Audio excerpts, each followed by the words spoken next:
উনি ট্রাকটা ওকে নিয়ে টান দিয়ে চলে গেছে। ওর কাছে একটা মোবাইলও নেই, ওর সাথে আমি যোগাযোগও করতে পারতেছি না। সর্বনাশ। জি স্যার, এই সর্বনাশের কথা তো আমি আপনাকে বলতেছিলাম। আপনাকে তো মিয়া জেলের মধ্যে ঢুকিয়ে রাখা উচিত, আবার আসেন মিসিং কেস করার জন্য। বোঝেন তো স্যার, ভালোবাসার মানুষ হারাই গেছে, কি আর করবো। প্লিজ স্যার একটু খুঁজে দেন না স্যার। হারাম জাদা, আমার মেয়ে কোথায় বল, আমার মেয়ে কোথায়? আব্বা, ও তো একটু ট্রাকে চেপে অনেক দূর চলে গেছে, ওর কাছে মোবাইলও নেই, ওর সাথে যোগাযোগ করতে পারতেছি না। আপনার মেয়ে হারিয়ে গেছে, তার কাছে কোনো ফোন নেই। যদি কোথাও থেকে ফোন নিয়ে আপনাকে ফোন দেয় তাহলে আপনি পারেন। ভাইয়া একটু সাহায্য করবেন। ও বুঝতে পারছি। কি স্বামী মারা গেছে, সন্তান নিয়ে খুব বিপদে আছেন, টাকা পয়সা লাগবে?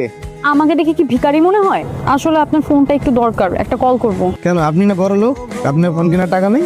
ও বাসায় ফোন রেখে আসছি, এত প্রশ্ন করেন কেন ভাই? দেন না একটু ফোনটা। হ্যালো বাবু।